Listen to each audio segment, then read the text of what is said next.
Hello friends, good morning Odisha. आज सकाळ बहुत गुड़े गुरुत्वपूर्ण खबर आसी जो खबर गुड़ी को आपण मैंने जाना निहाती दरकार।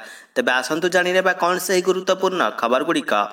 तेबे ता पूर्व आपन को अनुरोध अटे जे जदि आपन को वीडियोटी भल लगे आपन लाइक करबा सहित वीडियो को अधिक अधिक शेयर करेंगे। या सहित यह लेटेस्ट खबर सब को जानिया पई हमर चैनल को मध्य सब्सक्राइब करंतु। जोगाण मंत्री बड़ घोषणा बढ़िला केवाईसी अवधि जानतु केते तारीख पर्यंत बढ़िला। एबे राशन कार्ड हिताधिकारी मानकर केवाईसी अपडेट करा जाउछि। जोगाण मंत्री कृष्ण चंद्र महापात्र केवाईसी को नहीं शनिवार एक बड़ घोषणा करिसंती। एही अवधि आउ फेब्रुआरी 15 पर बढ़िबो नाही बोली मंत्री पूर्वरु कहितबा बेले आज एही अवधि को पुणी 31 मार्च पर्यंत बढ़ाई दैछंती। तेबे मंत्री कहिसंती नेटवर्क समस्या पई किछि स्थान रे केवाईसी अपडेट होई पारि नाही, तेणु एहाकु दृष्टि रखी तथा लोकमानकर दाबी को दृष्टि रखी अवधि को पुणी बढ़ा जाइतिबा मंत्री कहिसंती। तेबे मंत्री कहिसंती राज्य में 2,94,69,886 केवाईसी एवं राज्य बाहर 1,30,026 जन बाहर केवाईसी करिसंती। तेबे एहा उपरे आपनकर मतामत कोन रहिछि हमकु कमेंट सेक्शन रे लिखि निहंती जणाइबे। योग्य मतामत गुडिक वीडियो शेष रे प्रकाश कराजिबो। नंबर 2 एणिकी कम्युनिटी सपोर्ट स्टाफ मानकु मिलिबो प्राप्य। घोषणा हैला लक्ष्यवती दीदी सहायिका योजना। एणिकी कम्युनिटी सपोर्ट स्टाफ मानकु मिलिबो प्राप्य। घोषणा हैला लक्ष्यवती दीदी सहायिका योजना।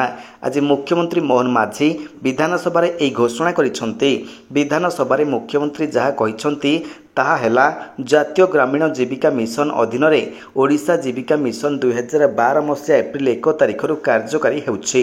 तेणु एही योजनार अभिमुख्य अनुसायी ग्रामीण परिवार मानकर जीवन जीविका रे उन्नति निमंते स्वयं सहायक गोष्ठी गठन करी परिवार रो महिला मानकु शामिल करा जाउछि।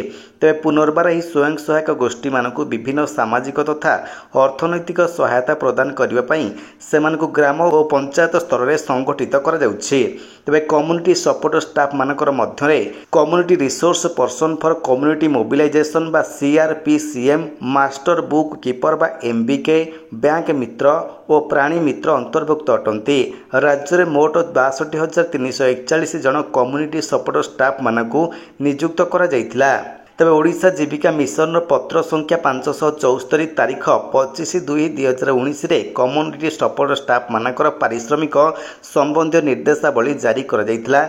तेबे एही निर्देशावली अनुसार एही कम्युनिटी सपोर्ट स्टाफ मानकर पारिश्रमिक बाबद को ग्राम पंचायत स्तरीय संघ मानकु 2019 एप्रिल 1 तारिख ठारू 5 वर्ष पर्यंत विभिन्न हार रे पांठी प्रदान करिवार व्यवस्था रहिथिला।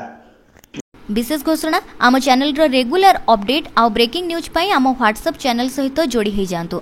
लिंक टे आपनको डिस्क्रिप्शन ने पाई परिबे। नंबर 3 आसुची बड़ वर्षा 9टी जिल्ला रे 3 दिन बरसिब। पाणीपाग को नहीं बड़ खबर। शीत जाऊ जाऊ आरंभ हो गलानी ताती।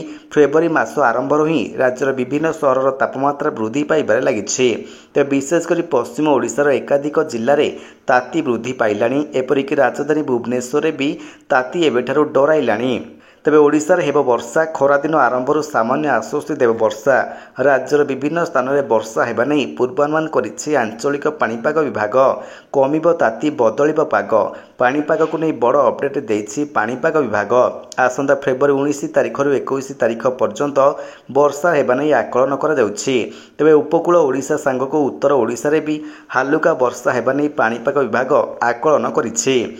तेबे गोटे दुईटी स्थान में वर्षार परिमाण अधिक रही पारे।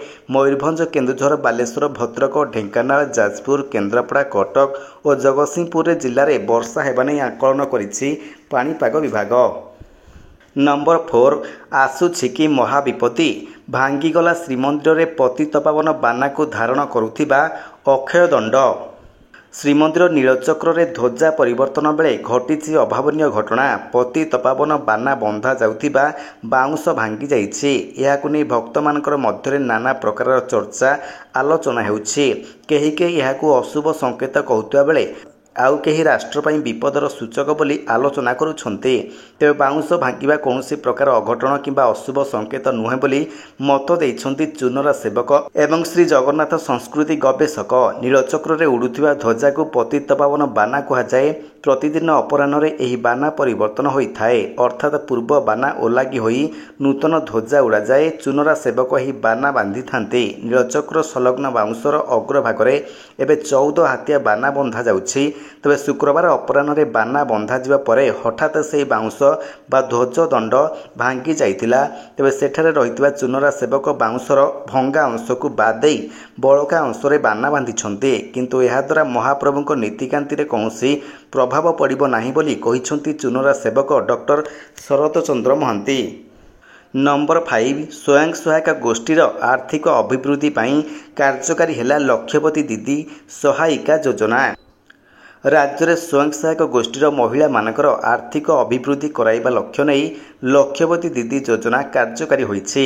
ଏହି ଯୋଜନାରେ ସ୍ୱୟଂ ସହାୟକ ଗୋଷ୍ଠୀର ମହିଳାମାନଙ୍କୁ ବାର୍ଷିକ 1 ଲକ୍ଷ ଟଙ୍କାର ରୋଜଗାରକ୍ଷମ କରାଇବା ସହିତ 2027 ମସିହା ସୁଦ୍ଧା 25 ଲକ୍ଷ ଲକ୍ଷପତି ଦିଦି ସୃଷ୍ଟି କରିବା ପାଇଁ ଲକ୍ଷ୍ୟ ରଖିଛନ୍ତି ରାଜ୍ୟ ସରକାର। ତେବେ ଏହି ଯୋଜନା ମାଧ୍ୟମରେ କମ୍ୟୁନିଟି ସପୋର୍ଟ ଷ୍ଟାଫ୍ମାନଙ୍କର ପାରିଶ୍ରମିକ ବାବଦ ଅର୍ଥ ବର୍ତ୍ତମାନ ପାଇଁ ସରକାର ବହନ କରିବେ ଏବଂ ଏଥିପାଇଁ GPLF ମାନଙ୍କୁ ଅନୁଦାନ ପ୍ରଦାନ କରିବେ। ତେବେ ଏହି ନିଷ୍ପତ୍ତି ଦ୍ୱାରା 62,000 ଊର୍ଦ୍ଧ୍ୱ କମ୍ୟୁନିଟି ସପୋର୍ଟ ଷ୍ଟାଫ୍ ଲାଭବାନ ହେବେ ଏବଂ ସେମାନେ ଏପ୍ରିଲ 2024 ଠାରୁ ପିଛିଲା ଭାବରେ ତାଙ୍କର ପାରିଶ୍ରମିକ ପାଇବେ ବୋଲି ମୁଖ୍ୟମନ୍ତ୍ରୀ ମୋହନ ମାଝୀ କହିଛନ୍ତି। ନମ୍ବର 6 ଆଜିଠାରୁ CBSE ଦଶମ ଓ ଦ୍ୱାଦଶ ପରୀକ୍ଷା ଆରମ୍ଭ।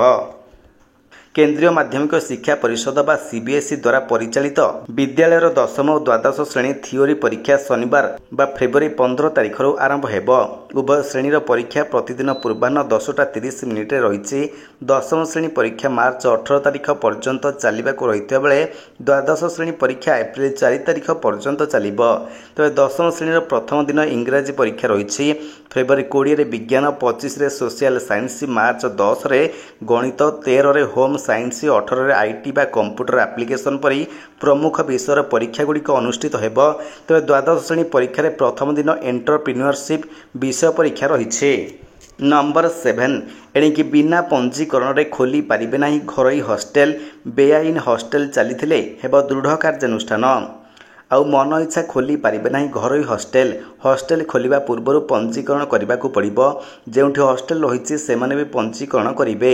ସରକାରଙ୍କ ପାଖେ ସମସ୍ତ ତଥ୍ୟ ରହିବ। କେତେ ହଷ୍ଟେଲ ରହିଛି, କେତେ ପିଲା ରହୁଛନ୍ତି ତାର ହିସାବ ରଖିବେ ସରକାର। ଏନେଇ ସ୍ୱତନ୍ତ୍ର ଆଇନ ଆଣିବାକୁ ଯାଉଛନ୍ତି ସରକାର। ଏଥିଲାଗି ଡ୍ରାଫ୍ଟ ବିଲ୍ ମଧ୍ୟ ପ୍ରସ୍ତୁତ ହୋଇଛି। ଆସୁଥିବା ନିୟମ ଅନୁଯାୟୀ ସମସ୍ତ ହଷ୍ଟେଲରେ ମେସ୍ରେ ସୁବିଧା ରହିବ। ହଷ୍ଟେଲଟି ସମ୍ପୂର୍ଣ୍ଣ ଭାବରେ ଶିକ୍ଷା ବାତାନୁକୂଳ ହେବ। ଆବଶ୍ୟକ ଲାଇଟ୍, ଫ୍ୟାନ୍, ପାନୀୟ ଜଳ ସୁବିଧା ରହିବ।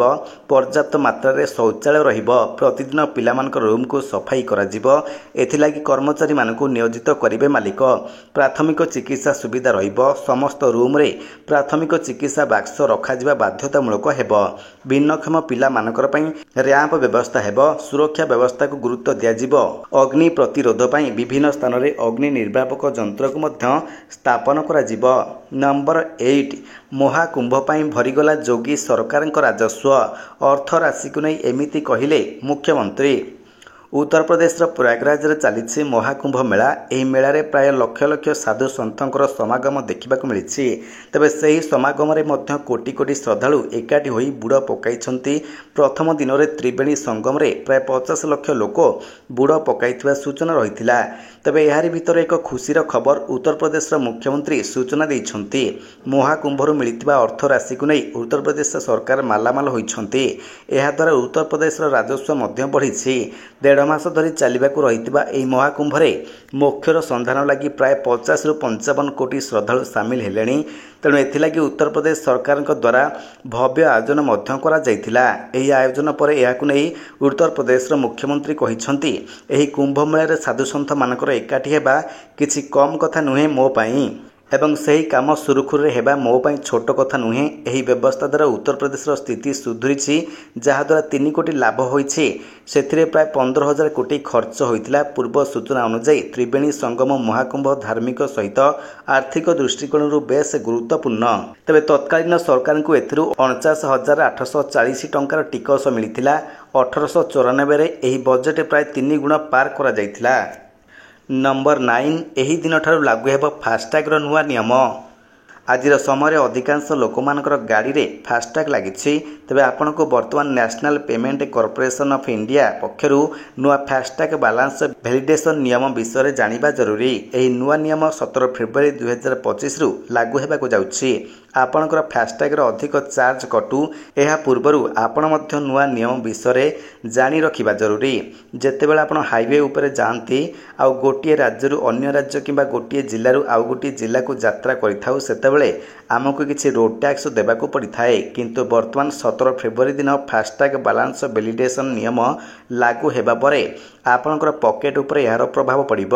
ତେବେ କହି ରଖୁଛୁ ଯେ national payment corporation of India 28 ଜାନୁଆରୀ 2025ରୁ ଯଦି ଆପଣ ନିଜର ଗାଡ଼ିକୁ ନେଇ ଟୋଲ୍ ଗେଟ୍ରେ ପହଞ୍ଚୁଛନ୍ତି ଓ ସେଠାରେ ଟ୍ୟାଗ୍ ରିଡ୍ କରିବା ଦ୍ୱାରା 60 ମିନିଟ୍ରୁ ଅଧିକ ଟ୍ୟାଗ୍ ବ୍ଲକ୍ ଲିଷ୍ଟ ରହିଥିଲେ ପେମେଣ୍ଟ ହୋଇପାରିବ ନାହିଁ।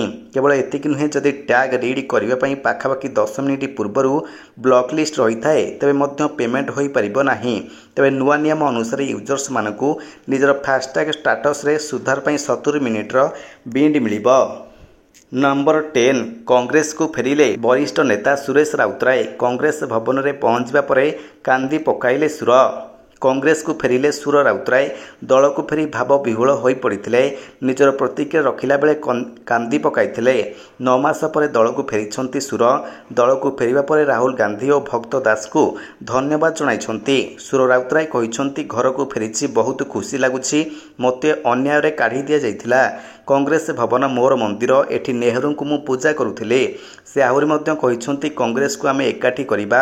ରାହୁଲ ଗାନ୍ଧୀଙ୍କୁ ଆଖି ଆଗରେ ରଖି ଆମେ ମାଡ଼ି ଚାଲିବା। ଭକ୍ତ ଦାସଙ୍କୁ ପିସିସି କରି ବହୁତ ଭଲ କାମ କରିଛି। ଏଆଇସିସି 9 ମାସ ଯନ୍ତ୍ରଣା ଭୋଗିଛି, ହେଲେ ସଂଗଠନ କେବେ ଛାଡ଼ିନି। ଲୋକ ସମ୍ପର୍କ ରହିଛି, ରହିବ। ସେହିପରି ବଡ଼ ପୁଅ ସାନ ପୁଅକୁ ମଧ୍ୟ ପ୍ରଶଂସା କରିଛନ୍ତି ସୁର। विशेष सूचना आपण आमर वीडियो देखिथिबारु आपनको अशेष अशेष धन्यवाद। तेबे आपण केउ जिल्लारो ई वीडियो को देखुछंती हमको कमेंट बॉक्स रे आपनको जिल्लारो नाम लिखि जणांतु, जहा फଳରେ आमे जानि परिबु जे केउ केउ जिल्लारो लोक माने आमर ई वीडियोटी को देखुछंती।